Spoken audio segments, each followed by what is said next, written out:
So, this ADC process, this analog to digital conversion process. So, as I said, the first step is the sampling and hold part. So, it is for measuring analog signal at uniform time intervals. So, ideally it should be twice as fast as what we are sampling. So, this comes from the Nyquist sampling theorem, which says that if you are sampling some analog signal at and later on you want to reconstruct it from the samples, then we need at least the sampling rate should be at least twice the frequency of the input signal. So, you can look into that reference in the communication books, the signal processing books. But anyway, so if we follow by following that property, so ideally we should do this sampling twice as fast as what we are sampling. So, digital systems works with the discrete states. So, it takes the samples of each location, like this is the continuous signal that we have. So, if this is taking as samples at these steps. So, we get the sampled we reflect the sampled and hold signal. So, this is the thing that we get. So, you get these values at these points. So, these blue dots. So, these are the sampled values that you get. So, for reconstructing the signal, so we have to start with this and do the reconstruction, but reconstruction is not the objective of this particular course. So, we would like to see what is the we would like to convert these values into some digital values, maybe at the receiving end. So, once it is digital values are received, it will be converted back onto analog, and finally, it has to be converted into continuous signal to get back the original analog signal. So, that is why this sampling should be at least twice as fast as the input signal frequency. So, we will look into the sample and hold circuit.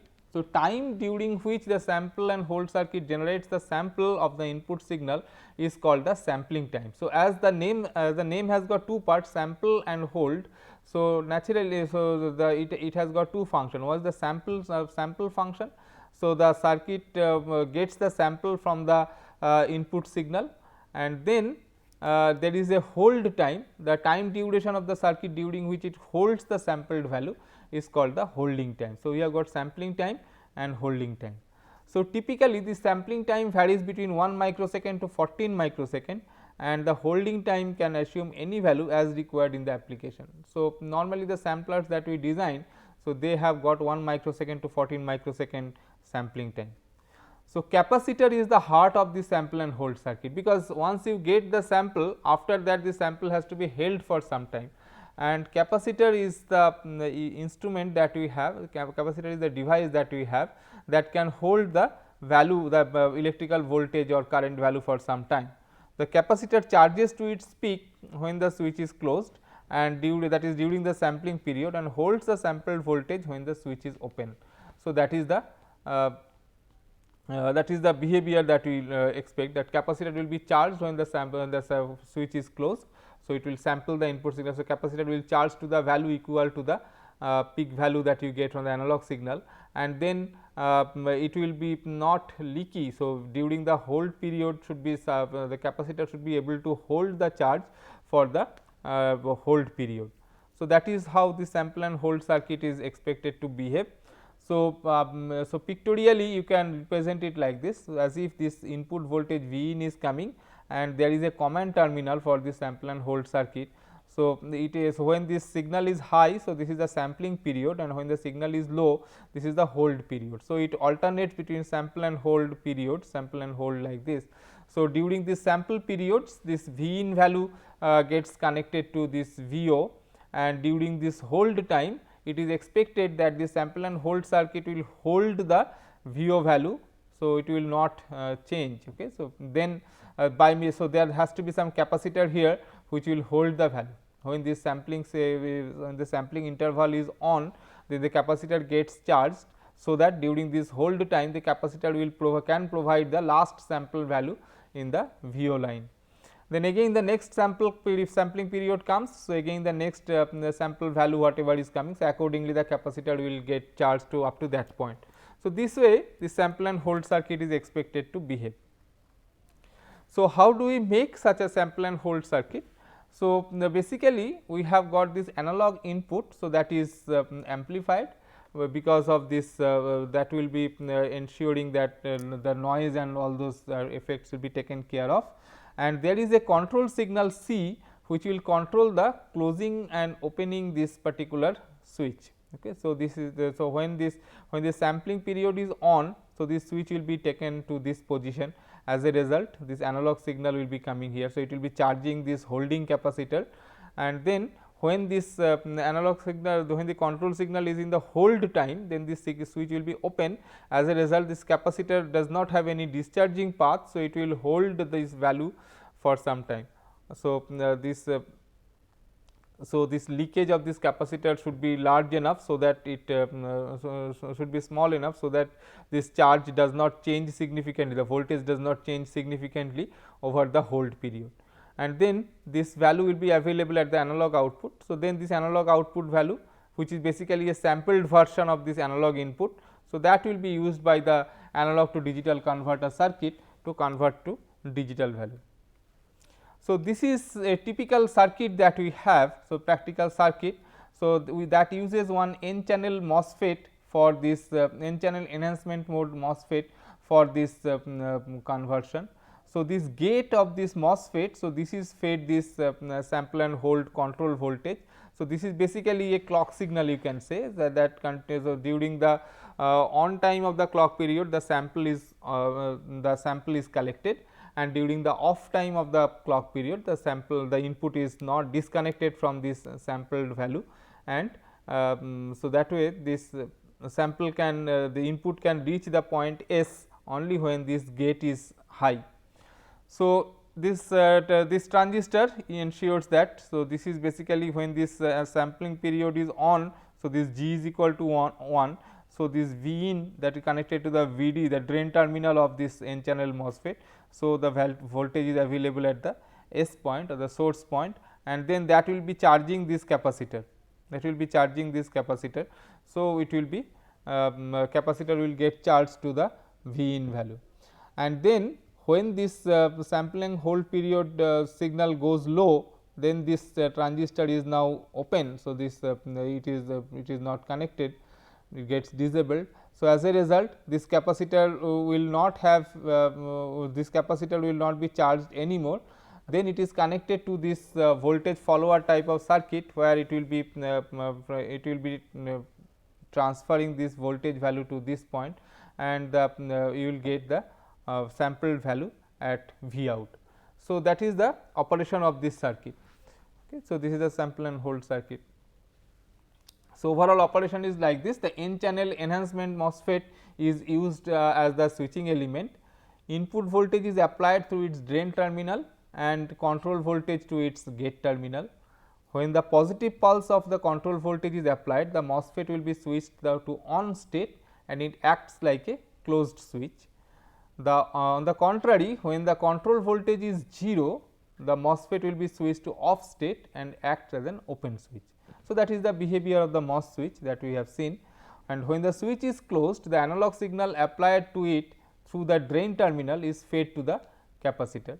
The capacitor charges to its peak value, whatever be the input voltage coming. So, it will charge to that, and when the MOSFET switch is opened, then the capacitor stops charging, and due to the high impedance operational amplifier connected at the end of the circuit, the capacitor experiences high impedance. Due to this, it cannot get discharged. So, this circuit, so you see that this is connected to this op amp, and op amp resistance is ideal op amp is infinity. So, practical op amp also this input resistance will be infinity. So, close to will be very high. So, as a result, the capacitor will not get chance to discharge much, excepting some amount of leakage. So, charge is held by the capacitor for a definite period of time, amount of time. So, that is called the holding period, and time in which samples of the input voltage is generated is known as the sampling period. So, we have got a sample operation and a hold operation. So, pictorially, if this is the input voltage that we have, and this is the sampling control signal that we get. So, this time this MOSFET is on, and this time it is off, again this time this is on, this is off. So, during this time the capacitor gets voltage like this. So, it charges to this value. During hold time, so it holds the value. So, it holds the value like this, and then during this next on period of the MOSFET. So, this capacitor will get this input the capacitor will be getting this input signal connected. As a result, it will at the end of this sampling period, the capacitor will hold this value, and it will hold this value till the next for the entire next holding period. Then the capacitor will again this next sampling period will come, and capacitor will be looking into the next sample value, next signal value. So, it will go like this. So, in this way, so again it sees this portion and it holds the value. So, there is a problem in the mistake here, actually this portion of the diagram it should shift to this. So, this blue line, it should start from here and go like this. So, that is not shown here correctly. So, what I mean is that because at this point it has got this part. So, it will be it should be like this, okay. And then it should be after that it will be holding this value. So, it will be going like this. So, this part should be, this part is missing. So, this should be there anyway. So, next we will be looking into how this circuit can be made to operate. It is a practical chip like LF398. So, this is a chip that is available using op amp, and so where this is a sample and hold circuit. So, here this capacitor has to be connected externally, the holding capacitor has to be connected externally, but rest of the thing are already there. So, there is a terminal to give this logic input, which is the sampling signal, and then the signal to be sampled is applied to this pin number 3, and then this VCC, VE, those connections are to be there, and this capacitor has to be connected externally like this. So, this way we can have this LF398 connection for this which is a sample and hold circuit. Now, where are you going to use this sample and hold circuit? One application is the data distribution system. So, where you need to distribute some analog data to various places. So, you first collect the analog data, and for collecting the data, so we have to go for a the sampling and hold type of circuit. So, that we get the analog samples collected. Then sampling oscilloscopes. There are some oscilloscopes where we need to where the input signal is occurring only once, and we need to display that signal. So, for displaying that signal, so it has to collect the samples from the input signal. So, they collect, so these sampling oscilloscopes, so they collect the input signal samples and then reproduce it on the screen. Then the data conversion system. So, this so one format to another format, or one level to another level, if you want to change, then you have to do it. Then digital voltmeter. So, this is another case. So, you have got this analog values available from the from some circuit, the voltages of various nodes, and that is converted to that is to be converted to digital value. So, you need an analog to digital converter. So, at the first stage of that conversion process, we have got this sample and hold circuitry. Analog signal processing will definitely need this ADC, because this analog signal has to be converted into digital form, and for doing the conversion at the very first step you need a analog to digital converter. Then signal constructional filters. So, there are many we need to construct many signal, and accordingly some filters are necessary. So, this filter design, so they also use this sampling and hold circuitry. So, next once we have done this sampling and sampling and hold operation. So, we have got the analog samples of data available. Now, that is to be converted to digital value, and that goes into goes through two stages. One is called quantization, another is called encoding. So, what has happened is that after you have sampled an analog signal, so you might have so if this is the sinusoidal signal that you have, that is there, maybe you have got the samples like this. You have got samples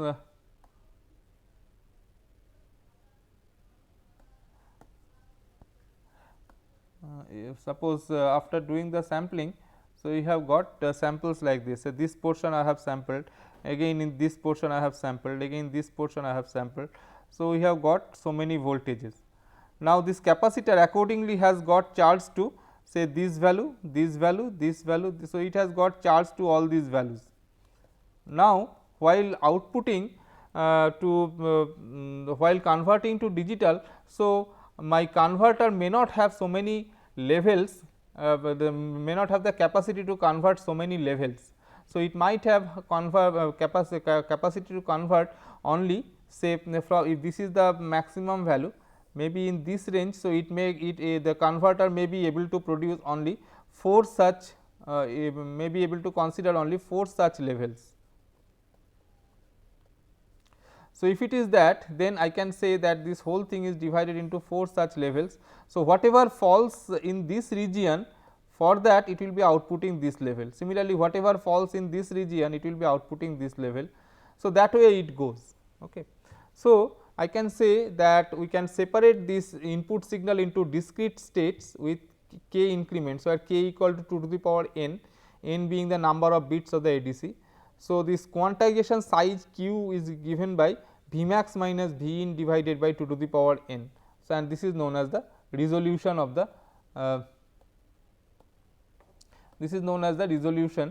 the ADC.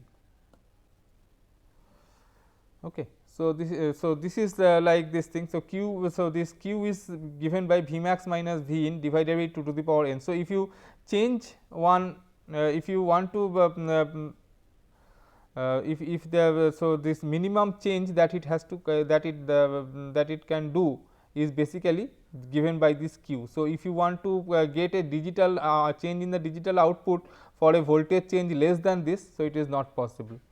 And then comes encoding, which will be giving some unique code to individual stages. So, we will see some case, then it will be more clear. So, quantization. So, what we have done in the ADC process. So, this red signal is the original analog signal that we have, and then after the sampling and hold operation. So, we have sampled it at some periodic intervals of time, and accordingly we have got this sample. So, at this point when I sampled, I got this value, at this point I got this value, at this point I got this value. So, these are the analog sample values that I have got at different time instants. Fine. Now, next what is done is that this quantization is applied. Suppose I have got this 2-bit coding. So, 2-bit coding. So, I have got 4 possible levels. So, if this see, if this is my ADC, if this is my ADC and it has got 2-bit as output, and if this is the analog voltage that I have. So, this is the analog voltage that is coming. Then depending upon this analog voltage, so this ADC can either say 0 0, 0 1, 1 0 and 1 1. So, it cannot produce any other input combination. Had it been a 3-bit ADC, then it can produce 8 such 8 such alternatives, but with 2-bit ADC, so it can give only these 4 possible alternatives. Now, if your analog input voltage is in the range say V max to V min, then for V min it can output this one, for V max it can give this 1 1, but in between it cannot represent any arbitrary voltage, all arbitrary voltages, because there are only 2 more levels available. So, what I have to do is I have to decide 2 points in between which it will be representing. So, finally, I have got this V max, then a value V 1 which is slightly less than V max, then we have got V 2 and then we have got V min, with the relationship that V max is greater than V 1, V 1 greater than V 2, V 2 greater than V min. Now, for all practical purposes, what we would like to do is that this distance between this V max and V 1, similarly V 1 to V 2 and V 2 to V min, they should be same. Okay. So, these distances. So, basically whatever input range I have, so I need to distribute it equally between all these points, all these 0 0 0 1 1 0 1 1 these outputs. So, I can say that if this is my input range, then so from say so this is my total input range. So this is the minimum value that the signal can produce, and this is the maximum value that the signal can produce. Accordingly, I can say that okay I will be my digital output, there are only 4 levels. So I divide this entire range into 4 levels. Okay. So for 0 0 it will be outputting the minimum value, for 1 1 it will be outputting say this level. Now in between I put this 0 1 and 1 0 at some regular intervals. So now if you consider the sample, so initial sample was somewhere here. Okay. So for that I can say that it is more than, so the initial sample was here actually in this diagram. So this is between 0 1 and 1 0. So it has not reached 1 0. So I outputted 0 1. The second sample that I had is somewhere here. So that is between 1 0 and 1 1. So I output 1 0. Similarly, the third sample is also here. So there also I output a 1 0, because it is not more than 1 1. The next sample is more than 1 1. So it is 1 1 is outputted. Then the next sample is between 1 1 and 1 0. As a result, the output becomes this level 1 0, and it goes like this. So these are the voltage levels that I have corresponding to these 4 possible digital outputs. So this is the original analog signal is used, and accordingly we have got produced like this. So in reality what has happened is, corresponding to this analog voltage we have outputted say this much. Similarly, for this analog voltage we have outputted this much. So that way so this quantization process, so it is dividing this range into a number of sub ranges, and that this distance, so this distance between the actual value and the value outputted by the quantizer. So this is called the quantization error. So it introduces some error into the conversion process. So this is the 2-bit encoding that we can do for this analog to so this by the quantization process. So if I have got 3-bit encoding, then you see the same signal. So now I can have 8 possible alternatives. So 0 0 0 to 1 1 1. Now you see, say so I can divide this range into 8 possible levels. Now this 0 0, so initial signal value was here. So I can make it a more faithful representation. So the second sample that I got is somewhere here. So I make it this one. So you see that this signal that I output by means of by the quantization process. So this much more faithfully represents the situation compared to this. Okay.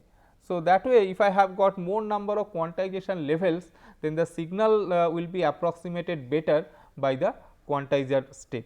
Naturally, so if I increase the number of quantization levels, then the number of bits needed for encoding will also increase. So this the ADC's the number of bits needed will also increase.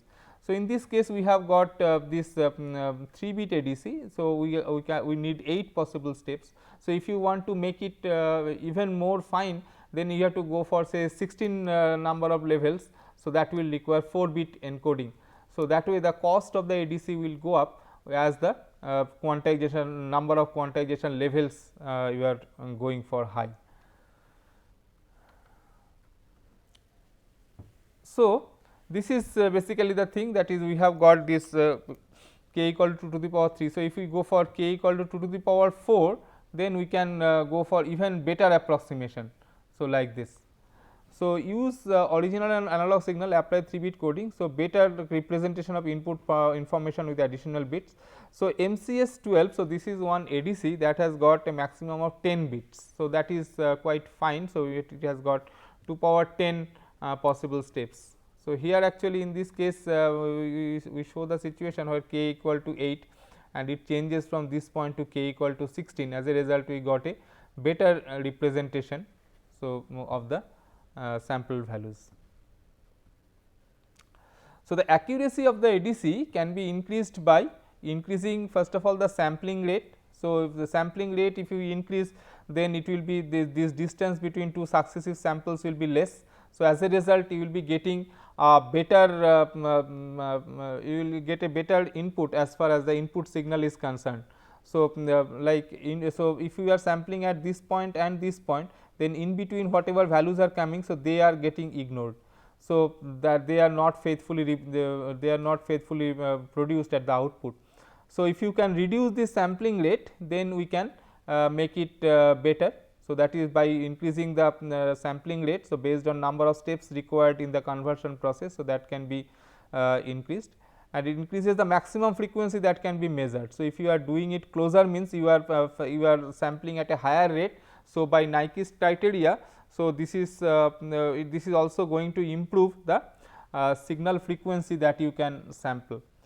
Second possibility is by accuracy improvement is by improving the resolution. So, improving the resolution means you reduce the distance between 2 successive voltage levels that this quantizer can output. So, so naturally, so it as we have seen that giving 8 level quantizer or 16 level quantizer is doing much better than 4 level quantizer.